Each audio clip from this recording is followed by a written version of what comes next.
بعد أن تخلص من منافسيه فضي لبناء الإرث العظيم للدولة العباسية وهي مدينة السلام بغداد. أبو جعفر المنصور.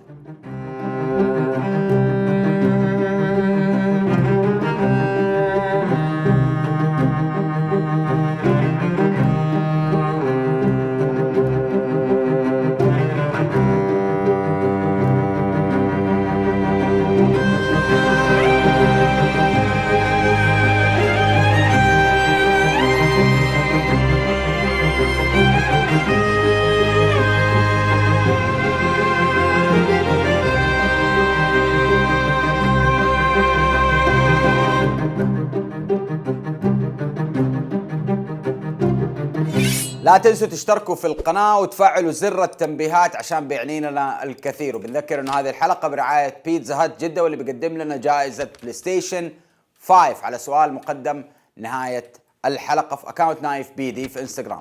نبدأ مكان موقفنا، وعشان نعمل اختصار سريع قلنا انه الدولة الأموية ضعفت وجات الدولة العباسية اسقطتها. اول خليفة عباسي اسمه السفاح عبد الله، واخوه كان ولي العهد ابو جعفر المنصور. وكان في 3 أشياء داخلية بتهدد حكم ابو جعفر المنصور لما اخوه مات. التهديدات كانت: رقم 1 عمه عبد الله بن علي وتخلص منه، رقم 2 ابو مسلم الخرساني وتخلص منه، رقم 3 هو محمد بن عبد الله من أبناء الحسن بن علي بن أبي طالب رضي الله عنه. وهذا اللي راح نتكلم عليه عشان نكون فاهمين انه في ظل خلافة بني أمية كان في كثير ناس بيكيدوا لهم، وهذول الناس بيشتركوا مع بعض في حاجة واحدة، وهم انهم متشيعين لآل البيت. وهم كانوا 3 فرق. الفرقة الأولى اسمها الفرقة الإمامية، واللي بتشوف انه الإمام معين بالنص من نسل فاطمة بنت محمد صلى الله عليه وسلم، كان إمامهم جعفر الصادق. الفرقة الثانية كانت تشوف انه إمام المسلمين يكون من نسل فاطمة رضي الله عنها،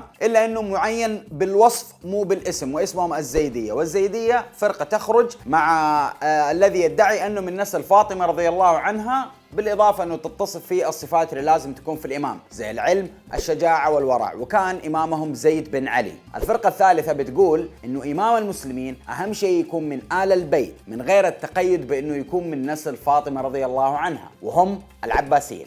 الفرقتين الأولى كان أكثر انتشارا في الأقاليم العربية والأعجمية، لكن أول ما انكشفت الفرقة الثالثة انكشفت في قوة، خلاص اللي هي الفرقة اللي تدعو الرضا إلى آل بيت رسول الله، انكشفت في قوتها، قد استحكمت. فالعلويين يشوفوهم مغتصبين. الفرقة الأولى اللي تتبع جعفر الصادق كان يشوف انه ما في فرصة مناسبة انهم يتحركوا، خلاص قضي الأمر. بس ثاني واحد وهو محمد بن عبد الله بن الحسن بن زيد حق الفرقة الزيدية كان طامع في الخلافة، واللي أصلا الناس بايعته في أواخر حكم الأمويين. والأدهى والأمر انه أبو جعفر المنصور من الناس اللي بايعت. لكن لما أقاموا الدولة العباسية محمد بن عبد الله وأخوه إبراهيم أبوه وما بايعوا. فمر الخليفة أبو جعفر المنصور كان بيحج وهو في المدينة، جوله رجال من بني هاشم، فسأل الخليفة عن محمد بن عبد الله وإبراهيم أخوه. فقال للخليفة: يا أمير المؤمنين، قد علم أنك قد عرفته يطلب هذا الشأن قبل اليوم، فهو يخافك على نفسه وهو لا يدر لك خلاف ولا يحب لك معصية. اللي هو أنت عارف أنه هو من أول كان يطلب موضوع أنه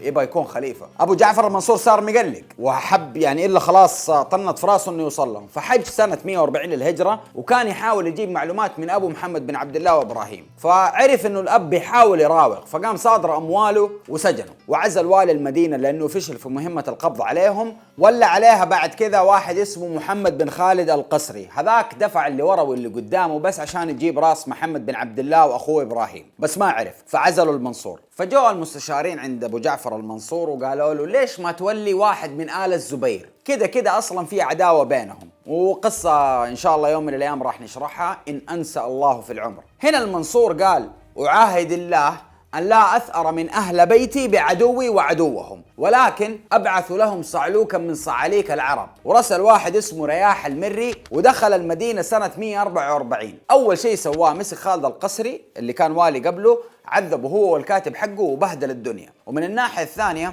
المنصور صار يحجر لبني الحسن، سجن 13 من رجالهم. فهنا محمد بن عبد الله هو أصلا كنيته النفس الزكية، إنسان ما يحب العنف. راح لأمه يقول لها: إني قد حملت أبي وعمومتي ما لا طاقة لهم به، ولقد هممت أن أضع يدي في أيديهم فعسى أن يخلي عنهم، إنه يا روح خلاص أسلم نفسي وإن شاء الله يطلعهم. قامت أمه قالت له لا واستناني، وتنكرت إلين وصلت عند أبوه في السجن وقالت له إن ولدك يبي يسلم نفسه. فقام قال للأب كلا بل نصبر فوالله إني لأرجو أن يفتح الله به. فرجع في قراره محمد بن عبد الله وظل ايش متخفي. هنا ابو جعفر انزل في بني الحسن اشد العذاب، زي مثلا ان الناس اللي سجنهم في السجن منهم ماتوا من كثر التعب والتعذيب، وده غريب لانه دعوة بني العباس اصلا هي الرضا لآل البيت، فكيف كذا؟ والنتيجة كانت انه محمد بن عبد الله يقرر الخروج ومعاه 150 رجل ويروح يستحكموا المدينة. رياح اللي كان والي عليها ما عرف يضبط الدنيا، عشان كمان اهل المدينة كانوا في صف محمد بن عبد الله. دخل محمد بن عبد الله وفك السجون واخرج الناس اللي فيها، بعدين طلع على المنبر يخطب في اهل المدينة ويذم في ابو جعفر المنصور ويناديه بعدو الله. المشكلة كانت انه اللي صار كل هذا من تخطيط ابو جعفر المنصور، فهو كان يرسل الرسائل بلسان قادته إلى محمد النفس الزكية ويقول له، لو محمد بن عبد الله يقول له احنا معاك ويلا اخرج للناس. الغلطة الثانية اللي صارت مع محمد النفس الزكية انه كان متفق مع اخوه ابراهيم في البصرة انه يخرجوا كمان للناس في نفس التوقيت، يعني الاثنين يخرجوا في نفس اللحظة عشان ابو جعفر المنصور يحس ان الموضوع خرج برا سيطرته. لكن رواية تقول انه ابراهيم ما خرج عشان مرض، ورواية ثانية تقول انه محمد النفس الزكية سبق الميعاد وخرج بدري. والنتيجة انهم ما خرجوا مع بعض، ومحمد بجلوسه في المدينة كان وضعه خطير جدا، لانه المدينة ما هي مركز حربي تستحمل منه يعني وتدافع فيه. الوضع العام في المدينة كانوا يشوفوا انه النفس الزكية عنده خصال افضل من ابو جعفر المنصور، كان يكره فكرة سفك الدماء ويحب الخير للناس عكس أبو جعفر المنصور، واللي كانوا يشوفوا فيه غشامة وميله للظلم، يعني بس هذا في سبيل سلطانه. دون ذلك فهو إمام عادل، يعني هو خليفة عادل وداهية وحاكم تمام، بس تيجي في السلطان يقلب. حتى وقت خروج النفس الزكية للمدينة كان أبو جعفر المنصور جالس بيبني مدينته الجديدة اللي هي بغداد، وحنيجي في ذكرها. كان معاه واحد اسمه الربيع بن عبيد الله، فقال له المنصور خرج محمد، فرد الربيع قال له إلى أين؟ فرد أبو جعفر إلى المدينة، فرد الربيع هلك والله خرج في غير عدد ولا رجال. وتحرك المنصور إلى الكوفة يأمنها لأنه عارف أنه أهلها مع آل علي، فدخلها ووقف على أبوابها ومنع الدخول والخروج منها، عمل حظر تجوال. وبدأت بين الاثنين معركة الرسائل وحنختصرها. فيكتب أبو جعفر المنصور إلى النفس الزكية ويقول له بسم الله الرحمن الرحيم، من عبد الله أمير المؤمنين إلى محمد بن عبد الله، أما بعد، ولك عهد الله وميثاقه وحق نبيه محمد صلى الله عليه وسلم، إن تبت قبل أن أقدر عليك أن أؤمنك على نفسك وولدك وإخوتك ومن بايعك وتابعك وجميع شيعتك، وأن أعطيك 1000 يعني 1,000,000، وأن أنزلك من البلاد حيث شئت وأقضي لك ما شئت من الحاجات، وأن أطلق من سجني من أهل بيتك وشيعتك وأنصارك، ثم لا أتبع أحدا منكم بمكروه، فإن شئت أن تتوثق لنفسك فوجه إلي من يأخذ لك من الميثاق والعهد والأمان ما أحببت، والسلام.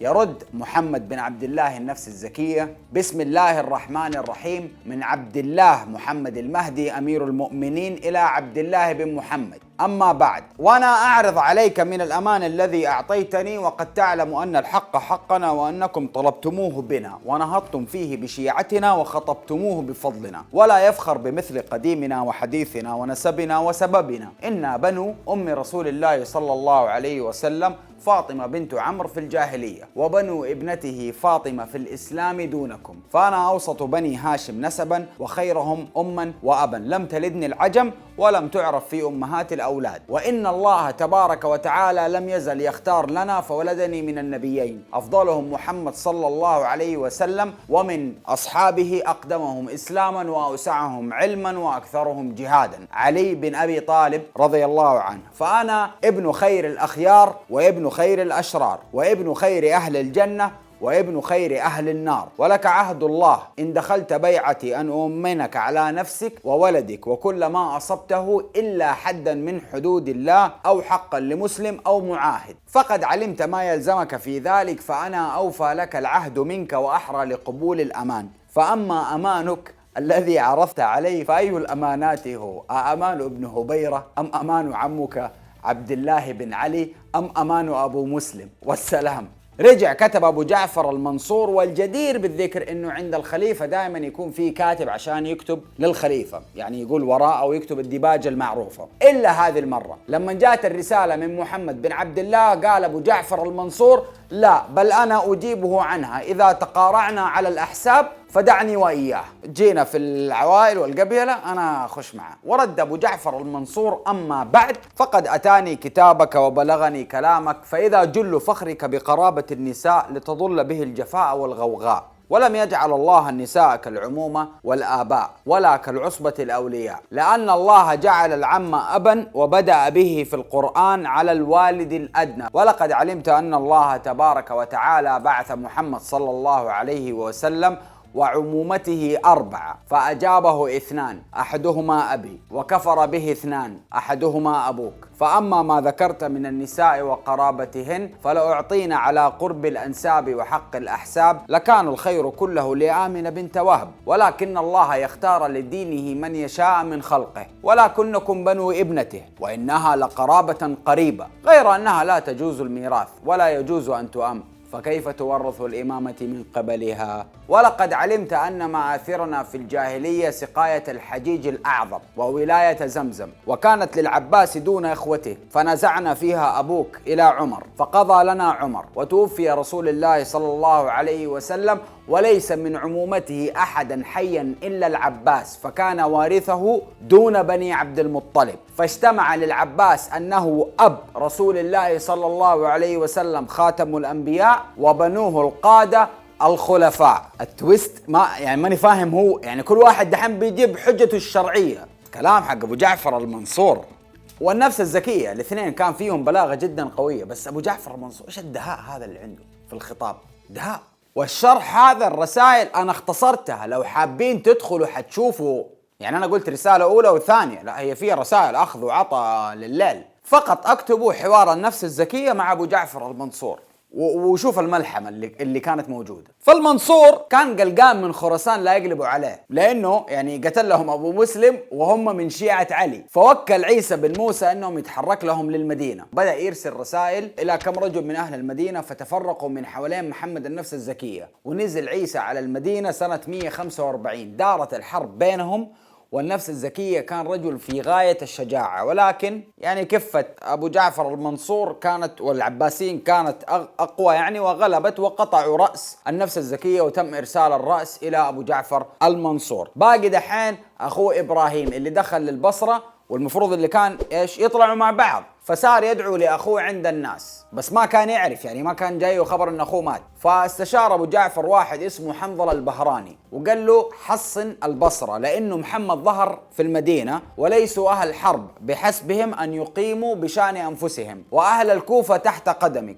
قريب منك، وأهل الشام أعداء أبي طالب يعني من أيام الأمويين، فلم يبقى إلا البصرة لئلا يخرج أهل الكوفة لمساعدة إبراهيم. وفعلا سوى كذا وحصن البصرة وواسط. وهنا عرف إبراهيم بأنه أخوه مات، ورسل أبو جعفر عيسى وقتل إبراهيم. كان هو وأخوه من أحسن الناس خلقا، لكن الحظ خانهم. طبعا راح المنصور لخراسان عشان يخطب في أهله ويبرر هو ليش سوى كل الأفعال هذه بأبو مسلم، يعني بكل القصة الكاملة دي، وأثبت فيها سيطرته برضو في خطاب جدا طويل قاله في المسجد. وبكذا خلصت كل التحديات للمنصور، وقدر يوطد سلطانه، وتكون طريقة حكم أبو جعفر المنصور وإدارته للدولة بنفس طريقة بني أمية، إنه في كل ولاية يحط والي تكون مهامه إقامة الصلاة، جهاد العدو، جباية الخراج، حفظ الأمن، وفصل الخصومات بين الناس، ويكون في أمير ثاني معاه مستقل وتكون مهمته حربية.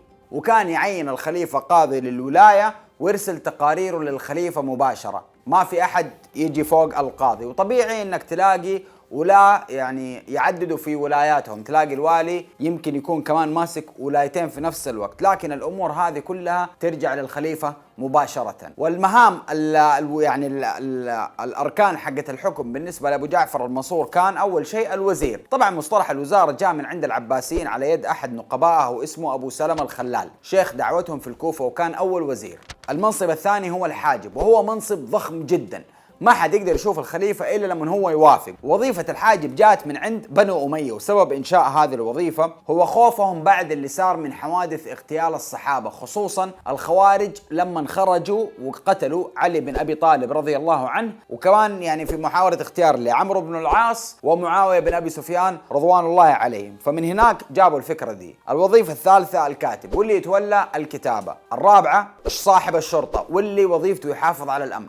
الخامسة وهو القاضي، وكانت وظيفته فقط تقتصر على مدينة المنصور اللي هي بغداد، وما له صلاح في قضاء الأقاليم أبدا، لأنه وقتها ما كان في وظيفة قاضي القضاء أو زي مثلا وزير العدل. هذه هي المناصب الخمسة من أهم المناصب في الدولة. أما عن الجيش فكانت الدولة الأموية كل رجال جيشها من العرب خالصة. الخلافة العباسية في أول أيامها كانت مؤلفة من فرقتين، الفرقة الأولى الجيوش الخرسانية، والفرقة الثانية الجيوش العربية، وكان في تنافس بينهم شديد جدا وفي تعصب وعنصرية. فرجح المنصور مع نهاية الوقت يعني كفة العرب ورجعنا العادة قديمة، وصار عدد القادة العرب أكثر من الخرسانيين، خصوصا بعد موت أبو مسلم الخرساني، وهذا كان قرار استراتيجي حكيم. أهل خراسان مش صافيين من ناحية أبو جعفر المنصور. أما عن حاضرة الخلافة، لما تولى أبو جعفر المنصور انتقل من الأنبار لمكان اسمه الهاشمية اللي أسسها أخوه العباس السفاح. بس قرر أبو جعفر المنصور ببناء عاصمة جديدة ويكون لها مكان استراتيجي، وهي حاضرة الخلافة العباسية الكبرى بغداد. وأمر بوضع كرات قطنية منقوعة في سائل نفطي على الدوائر المصنوعة من الرماء، يعني كذا اللي هو مع تخطيط البلد، وولع فيها النار فتحس كأنه شاف المدينة على شكل نار، بس يعني يحط التحديد ده. ووقتها بدأ تشييد الجدران الخارجية. الكلام هذا كان سنة 762 ميلادي. بناء ضخم ما كان في شيء ينافسه في العالم.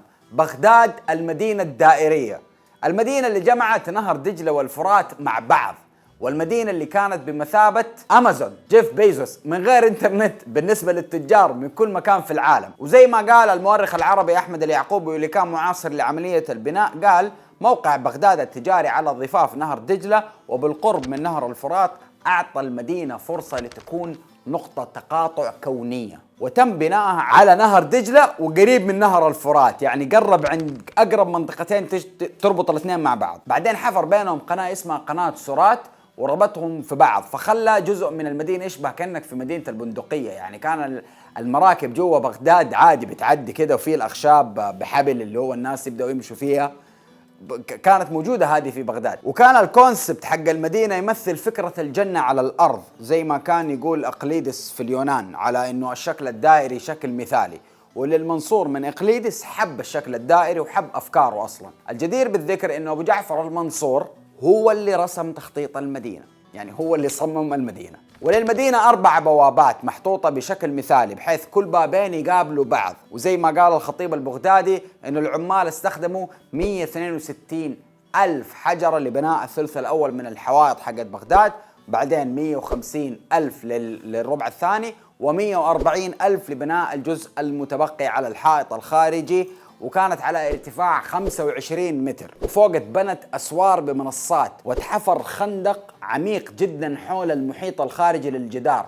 وللمدينة 3 أسوار، 2 تفصل العالم الخارجي اللي برا عن المدينة، و1 يفصل عامة الشعب عن الطبقة الحاكمة وموظفين الدولة والوزارات. وكان للمدينة 45 شارع داخلين في بعض، و4 شوارع رئيسية اللي هي انت تشوفها اللي بتروح للأبواب، أو يعني يا بتروح بجهة الأبواب إذا أنت طالع، يا بتروح لجهة الجامع اللي في النص. كل باب فيها بيوجه على مدينة ثانية، زي باب البصرة وباب الكوفة وباب الشام وباب خراسان، أو على سنتر المدينة لو كنت داخل عليها. وكان سنتر المدينة فيها مسجد المنصور وقصر يسمى بقصر الباب الذهبي. بالنسبة للحالة الاجتماعية اللي تكونت فيها كانت عبقرية، لأنه مكان تتوفر فيه كل منتجات العالم، يعني زي العسل والشمع كان يجي من روسيا، الأقمشة والملابس كانت تجي من الصين، واللينن وبرضه ملابس ورز، والحبوب كانت تجي من مصر، والفضيات والمجوهرات والمعادن والفواكه كانت تجي من الشام.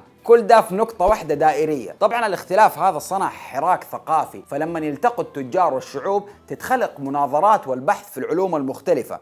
يعني التجار الهنود جابوا معاهم علم الفلك اللي اتطور بعد كذا في بغداد، زي ما كل أحد فيهم يعني غير الهنود بيجوا بعلوم من بلدهم وبيضيفوها في المجتمع اللي اتصنع هناك، بالإضافة إلى مبنى ضخم كبير اسمه دار الحكمة اللي هو كل علوم الأرض وقتها بكل الكتب كانت موجودة فيها، بس اتدمرت من المنغول. اللي ما شاف حلقة قطز لازم يشوفها عشان هناك كانت فيها نهاية بغداد. الأحوال الخارجية طبعا ما كانت تمام. عبد الرحمن الداخل استقل بنفسه ومع تهديدات أبو جعفر المنصور وأرسل ناس له كثير عشان يخلصوا عليه، ما حد قدر له، وسلم بالأمر وأطلق على الداخل لقب صقر قريش، وقال يعني كل ما يبعث له أبو جعفر المنصور ناس عبد الرحمن الداخل نفس الرقم هذا يرجع لهم هو ريصان. إلا أن يوم من الأيام طلع في مكة وشاف قدامه الريصان اللي كانت محطوطة، قال الحمد لله الذي جعل بيني وبينه البحر، من كتر جبروت عبد الرحمن الداخل. وحتى ما حب إنه يلعب في سكة إنه نتنافس أنا وإنت، ما حسمي نفسي خلافة، أنا إمارة، يلا خلافة عندك بس إيش أنت بعيد عني وأنا بعيد عنه، أنا ماسك حتة أوروبا وأنت خليك ماسك شمال أفريقيا والدنيا اللي عندك تحت. تمام. يعني الاثنين اللي كانوا مسيطرين على العالم وقتها كانوا مسلمين وعرب، أبو جعفر المنصور وعبد الرحمن الداخل. أما بالنسبة للروم فكانت الحروب اللي بينهم حروب مناوشات، ما في ولا أحد فيهم عنده قصد للفتح، بس اللي هو إحنا قعدنا كده هادين، طب نعمل مناورة بسيطة بس عشان يعرفوا إن إحنا لسه موجودين، زي كده حرب باردة تقريبا. أما عن شخصية المنصور فكان إنسان حازم ويمشي بجدول يومي دقيق جدا، فقالوا إنه كان شغله في صدر النهار بالأمر والنهي في الولايات والعزل وشحن الثغور والأطراف وأمن السبل والنظر في الخراج والنفقات ومصلحة معاش الرعية لطرح عالتهم والتلطف لسكونهم وهدوئهم. فإذا صلى العصر جلس لأهل بيته إلا من أحب أن يسامره، فإذا صلى العشاء لآخره نظر فيما ورد عليه من كتب الثغور والأطراف، الرسائل اللي جيته والآفاق، فإذا مضى ثلث الليل قام من فراشه، يعني راح نام، وبعد ثلث الليل يقوم من فراشه ويتوضأ ويصف عند المحراب ويصلي الفجر، وبعد كده يخرج يقابل الناس في المجلس حقه. أما عن مهارته غير مهارة الحكم والإدارة، كان عنده ذكاء اقتصادي عظيم، فترك الخزنة مليانة يعني فيها فلوس، بحيث حتى لما جاء ولده يحكم الأمور كانت هادية لأن الخزنة كانت عمرانة. فالمنصور كان يعني ناشف جدا، حتى الشعراء ما كان يكرمهم، موضوع انه يخرج بفلوس ده كان مرفوض جدا. وعشان كان يتشطر على الشعراء كان عنده شيء مرة رهيب اللي هو ايش؟ انه هو كان عنده القدرة انه يحفظ الشعر من مرة واحدة اول ما يتقال الشعر. فقرر عشان هو مرة بخيل ويحب يسمع شعر، قرر انه يتسلى في يوم من الايام ويعمل مسابقة للشعراء ويقول اللي يجيب شعر ما قد سمعته قبل كذا اوزن وزن الشيء الذي كتب عليه الشعر واوزن له وزنه ذهب. فجاء الشعراء من كل مكان. فين التويست؟ انه ابو جعفر المنصور كان عنده جارية تقول الشعر وتحفظه من مرتين. فين التويست الثاني؟ انه عنده غلام يحفظ الشعر من 3 مرات. فيجي الشاعر من ذول يقول قصيدته، بعد ما ينتهي المنصور يعطي له طلة وجه الزعلان اللي يقول له يا رجل سمعت الشعر هذا قبل. فالشاعر الثاني يقول لا. فالمنصور يقول له ايوه تحب اقول لك الشعر؟ فيقوم يقول له الشاعر قل لي، فيقوم يرد الشعر. فكذا قال كم مرة من الشاعر، مرة من ابو جعفر المنصور. فيجي يقول له يا عمي ما انت مصدقني، المويه تكتب الغطاس، طالع في الجاريه قولي له. فتقوم تقول كذا كم مره قال؟ 3 مرات، مره من الشاعر، مره من ابو جعفر المنصور، مره من الجاريه. فالشاعر يجي له احباط، فابو جعفر المنصور يقول له شكلك ما انت مصدقني. طيب هيشوف الغلام ذا حيقول لك الشعر مره ثانيه. فينقال الشعر 3 مرات، فيتضايق الشاعر وخلاص ويروح هو زعلان ويجي له اكتئاب. إذا حابين تعرفوا أكثر عن الاكتئاب تابعوا برنامج فرولوجيا بتقديم محمد الفرا. المهم هذه المسابقة شدت اهتمام واحد من فطاحلة اللغة العربية وهو الأصمعي. الأصمعي قال أنا حوري الخليفة على الجارية على الغلام، وراح كتب قصيدة نقشها على عمود أو على رخام، أنا نقشها على شيء فيه خراب بيوت، شيء مرة ضخم، ودخل عند المنصور وهو متلتم. فجاء أبو جعفر المنصور بيقول له إيش حاجتك؟ قام قال له أنا سمعت أنت مسوي كومبيتيشن صح؟ قال له إيوه. قال له طيب انا ابغى اشترك في المسابقه دي. قال له طيب عندك شعر؟ قال له ايوه. قال له اكيد طفشني. قال له لا. طب تفضل قول الشعر حقك. ويبدا الاصمعي وهو متلتم، ابو جعفر المنصور ما عارف مين هو، ينشد قائلا: صوت صفير البلبل هيج قلبي الثمل، الماء والزهر معا مع زهر لحظ المقل، وأنت يا سيد لي وسيدي وموللي، فكم تيمني غزير عقيقلي، قطفته من وجنة من لثم ورد الخجل، فقال لا لا لا لا لا, لا وقد غدا مهرولي، والعود مالت طربا من فعل هذا الرجل، فوالولت ووالولت ولي ولي يا ويل لي. فقلت لا تولولي وبين اللؤلؤ لي. قالت له حين كذا: انهض وجد بالنقل، وفتية سقونني قهوة كالعسل لي، في وسط بستان حلي بالزهر والسرور لي، والعود دندن لي، والطبل طب طب طب لي، طب طب طب طب طب طب طب طب طب طب طب لي، والسقف سق سق سق لي، والرقص قد طاب إلي، شوى شوى وشاهش على ورق سفرجلي، وغرد القمر يصيح ملل في مللي، ولو تراني راكبا على حمار أهزلي، يمشي على ثلاثة كمشية العرنجل، والناس ترجم جملي بالسوق بالقلقلل، والكل كع كع كعك حولي ومن حويللي، ولكن مشيت هاربا من خشية العقنقل إلى لقاء ملك معظم مبجل، يأمرني بخلعة حمراء كالدندنل. أنا الأذيب الألمعي من حي أرض الموصل، نظمت قطعا زخرفت يعجز عنها الأذبل، أقول في مطلعها، شكلك نسيت أبو جعفر، تبى أنا أفكرك؟ أقول في مطلعها صوت صفير البلبل. أبو جعفر المنصور توتر. طالع قال إيش النظام؟ قالت صوت صفير قال يا ورع خلاص أنت فزت. قال له بس طيب بس انا القصيده كاتبها في عمود او في شيء يا عمودي يا رخام وزنها ثقيل، ورثتها عن ابي ما عندي غيرها، نجيبها؟ قال له جيبها. شافها ابو جعفر المنصور قال له ويلك، قال له لو وديتك بيت مال المسلمين باربع اضعاف ما حيجيب حقها، ايش تبغى؟ قال له ولا شيء، لا تفكر لتمه. قال له انا الاصمعي، جيب كل الشعراء اللي قاعد تتونس عليهم انت والاثنين اللي معاك ذول واعطيهم حقهم، يعني اعطيهم اكراميات يعني، ولازم تعرف ان اللغه العربيه ما لها كبير. تمام. ابو جعفر المنصور قال له تمام. يحج المنصور سنة 158 وهو في الطريق من بغداد إلى مكة، تعب في الكوفة وكان نازل في مكان فيه قبة، ونادى الحاجب حقه وهو الفضل بن الربيع وقال له ألم أنهك أن تدع العامة يدخلون في هذه المنازل فيكتبوا ما لا خيرا فيه، اللي هو زي الجرافيتي ده اللي بيكتبوه في الشوارع. فقال الفضل وما هو يا أمير المؤمنين؟ قال له ما تشوف إيش مكتوب في الحيطة؟ أبا جعفر حانت وفاتك وانقضت سنوك وأمر الله لا بد نازل، أبا جعفر هل كاهن أو منجم يرد قضاء الله أم أنت جاهل؟ فقال له الربيع، طالع فيه الفضل من الربيع، قال له والله ما أرى على الحائط شيئا وأنه لنقي أبيض. فطالع فيه أبو جعفر المنصور وقال إنها والله إذا نفسي نعت إلي الرحيل، بادر بي إلى حرم ربي وأمنه، لا أهرب من ذنوبي وإسرافي على نفسي. فاكرين لما قلنا متى استلم الخلافة؟ أبو جعفر المنصور استلم الخلافة وهو راجع من الحج ومات وهو في طريقه إلى الحج، إلى ما وصل عند بير اسمه ميمون ومات هناك، وكان مدة حكمه 22 سنة، واللي نعتبره في كتب التاريخ هو المؤسس الحقيقي للدولة العباسية. انتهت سيرة أبو جعفر المنصور، له ما له عليه ما عليه، وإنجازاته كانت كبيرة جدا ببناء بغداد المدينة المدورة. مدينة منورة بالجدير بالذكر. تقريبا شفت كذا ديزاين مسوينه لشركة أبل الجديدة، ماخذين يعني نسخة من بغداد القديمة على الشكل الدائري أو قريبة منها، ممكن يكون توارد أفكار. المهم هذه كانت نهاية حلقتنا، أتمنى من كل قلبي إنها تكون عجبتكم.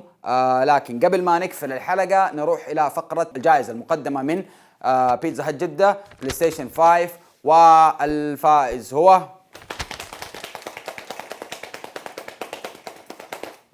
ألف مبروك، يتربى في عزك يا رب. لا تنسوا تشتركوا في القناة، كل اشتراك منكم بيدعمنا وبيخلينا نتقدم بدل الخطوة 10 خطوات. الاشتراك منكم بيفرق معانا. وشكرا لكل الناس اللي بتدعمنا، شكرا للناس اللي بتكتب كومنتس، شكرا لكل الناس المنتسبين في القناة، يعطيكم ألف عافية.